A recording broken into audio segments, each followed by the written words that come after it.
नमस्कार। एक काफ़ी गंभीर मुद्दे पे आज मैं बात करना चाहता हूँ। 3 दिनों से मैं देख रहा हूँ एक न्यूज़ को आते हुए, जो दिल्ली में घटित एक घटना है, श्रद्धा वाली, जिसमें श्रद्धा और आफ़ताब नाम के व्यक्ति जो साथ में लिव इन में रहते थे और बहुत बेरहमी से श्रद्धा का कत्ल हो जाता है और उसके 35 छोटे-छोटे टुकड़े करके उसे खत्म करने की कोशिश की जाती है शब्द। 3 दिनों से कोई रिएक्शन नहीं, देश का कोई रिएक्शन नहीं, कोई आवाज़ नहीं, कुछ नहीं। मैं हैरान हूँ इस बात को लेकर। जब हमारे देश में इस टाइप से होता था, ज़रूर इसके लिए पब्लिक और लोग आवाज़ उठाते थे कि जो खूनी है, जो कातिल है, जो दोषी है, उसको कम से कम सज़ा मिले, ताकि आगे किसी को ऐसा घिनौना हरकत करने की कोशिश ना करे, सोच भी ना सके। लेकिन अभी हम लोग इतने स्वार्थी हो गए हैं कि हम चुप हैं ऐसे मुद्दाओं पे। आपको पता है कि महाभारत और रामायण महिलाओं के थोड़े से इज्जत के कारण, थोड़े से अगर भरी सभा में द्रौपदी का चीरहरण का बात नहीं होता तो महाभारत नहीं होता, लाखों लोग नहीं मरते। अगर सीता माता को रावण नहीं लेके जाता तो वो युद्ध नहीं होता, रावण नहीं मारा जाता। इतिहास गवाह है कि जब हम सनातनी लोग स्त्री के मान मर्यादा पे जब भी कोई बात आती है, हम एकजुट होते हैं और दोषी को उसकी सजा मिलती है। लेकिन आज ये क्या हो गया है कि सब कोई इतने सेल्फिश हो गए हैं कि अपने आप में बस शांत है।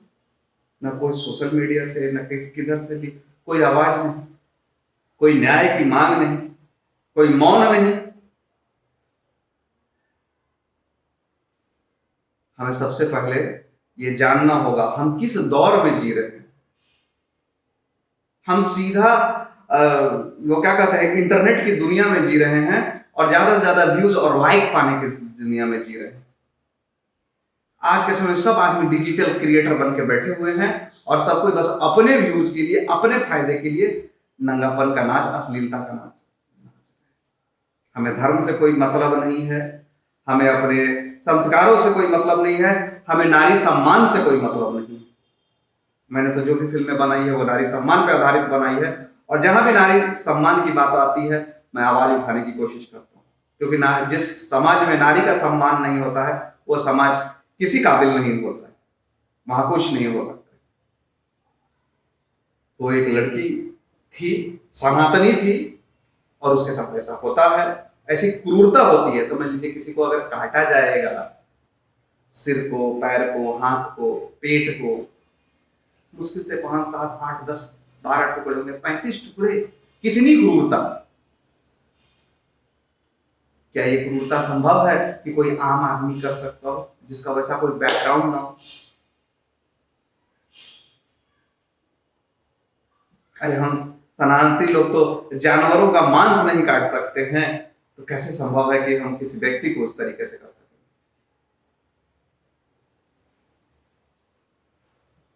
तो बात धर्म की और संस्कारों की है। इस जगह पे हमें वो अपना आवाज उठाना चाहिए एक स्त्री सम्मान के लिए, और हमें प्रण लेना चाहिए कि हम अपने बच्चों को वो संस्कार, उस धर्म से जुड़े जिस धर्म से हम दूर होते चले जा रहे हैं, बहुत दूर होते चले जा रहे हैं। मैं एक छोटी सी कहानी सुनाना चाहूंगा इस चीज में आपको। एक राजा होता है, राजकुमार होता है, वो एक राजकुमारी से प्रेम करता है और चूंकि राजकुमार दूसरे राज्य का होता है और राजकुमारी दूसरे राज्य की होती है, तो वो राजकुमार राजकुमारी को कहता है कि तुम्हारी शादी कहीं और तय कर दी गई है, मैं रात को आऊंगा और घोड़े पे तुमको लेकर यहां से चला जाओ। तो राजकुमारी बोलती है भाई तुम घोड़े से आओगे तो आवाज हो जाएगी और बहुत सारे लोग जग जाएंगे, तो जाना मुश्किल होगा, इसलिए तुम किसी तरीके से छिपते छिपाते आ जाना, मैं एक घोड़ी रखती हूँ और उस घोड़ी पे हम सवार होकर चले जाएंगे। वो घोड़ी हमारी जो रानी राजकुमारी यूज करती थी, वो घोड़ी उसने लिया। अब राजकुमार चिपते चिपकाते आया और उस घोड़ी पे बैठ के वो दोनों वहां से फरार हो गए, वहां से निकल गए।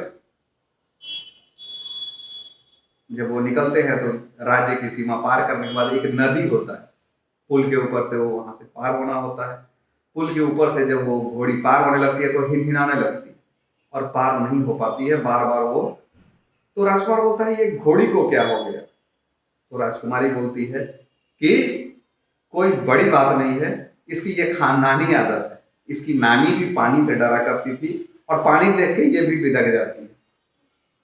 तो राजकुमार को ये ध्यान आता है कि 3 पीढ़ी पहले जिसकी नानी पानी से डरती थी और आज 3 पीढ़ी के बाद इसमें वही लक्षण है। तो आज मैं जो कर्म करने जा रहा हूं, जो चीजें करने जा रहा हूं, अपने माता पिता से अलग होके, अपने समाज से अलग होके एक जो निर्णय लेने जा रहा हूं, क्या ये निर्णय आगे हमारे भविष्य में, हमारे बच्चों के लिए, हमारे आगे के फ्यूचर के लिए सही होगा? तत्काल उसको पश्चाताप होता है और वहीं से वो माफी मांग के रानी को अपने घर छोड़ देता है, राजकुमारी को खुद आ जाता है।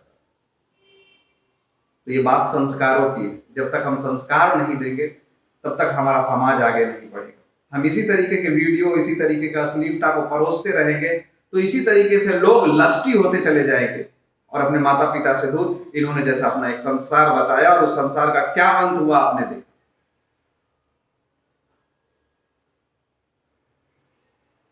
हमें धर्म को जानना पड़ेगा, संस्कार को जानना पड़ेगा। और मैंने माना कि प्रेम भी जरूरी, लेकिन धर्म से ज्यादा जरूरी नहीं, माता पिता से ज्यादा जरूरी नहीं है, और लोगों को मिला के चलने से ज्यादा जरूरी नहीं है, समाज से ज्यादा जरूरी नहीं है। नहीं तो ऐसा ही हसर होता चला जाता है जब हम सब चीजों से अलग होते हैं और खुद की दुनिया बसाने को चाहते हैं। हमें उस संस्कार को देखना पड़ेगा। अगर आपका बच्चा 10,000 रुपए कम महीने कमाए तो चलेगा, आपका बच्चा अगर थोड़ा कम पढ़ा लिखा हो, कम मार्क्स ले आए तो चलेगा, और उसमें कुछ भी बुराइयां हो चलेगा। लेकिन वो लड़का अपने संस्कारों से नहीं जुड़ पाया, अपने समाज से नहीं जुड़ पाया, अपने माता पिता से नहीं जुड़ पाया तो नहीं चलेगा। वो समाज को वैसा ही कुछ देगा जो समाज के लिए हितकर नहीं। और एक ही व्यक्ति नहीं, काफी लोग आज वैसे लोग हैं जो रिलेशंस में हैं, जिनका कोई मूल्य उद्देश्य नहीं है, सिर्फ उनका उद्देश्य एक दूसरे को यूज करना है, एक दूसरे को करना। और क्रूरता, इतनी क्रूरता, जिससे प्रेम करेंगे उनसे वैसी क्रूरता कि उसके टुकड़े कर दिए जाए, वो भी 35-40 टुकड़े, और उसी जगह रह जाए। अगर सच में कुछ इंसानियत होती और ऐसा घटना अगर घट जाती गलती से तो टुकड़े नहीं होता, अगला आदमी अफसोस करके जाके खुद को कानून के हवाले कर सकता, कानून के शरण में जा सकता। लेकिन कितनी क्रूरता। और मैं आज ये वीडियो बना रहा हूँ, ये वीडियो को देख के बहुत सारे वैसे सनातनी लड़कियां होंगी जरूर जो कहेगी नहीं नहीं, हमारा जो वाला है, हमारा जो बॉयफ्रेंड है वो ऐसा नहीं होता, तो कोई वैसा नहीं है। लेकिन जिसमें जो प्रवृत्ति होती है वो प्रवृत्ति उसको एक न एक दिन उस प्रवृत्ति सामने आ जाती है। तो हम अपने लिए भी और अपने आने वाले पीढ़ियों के लिए, अपने बच्चों को, अपने घर की जो बेटियां हैं, जो बेटे हैं, उनको वो संस्कार देवे, वो गीता देवे, वो चीजों को सिखावे जिसमें स्त्री सम्मान के लिए लोग मर मिटे हैं। ये नहीं कि आज न्यूज चैनल देख के भी अपने आप मुंह पे ताला लगाए हुए हैं और चुप्पी साधे हुए। हमें अपने सम्मान के लिए, अपने धर्म की रक्षा के लिए और स्त्री सम्मान के लिए हमेशा आगे आना चाहिए और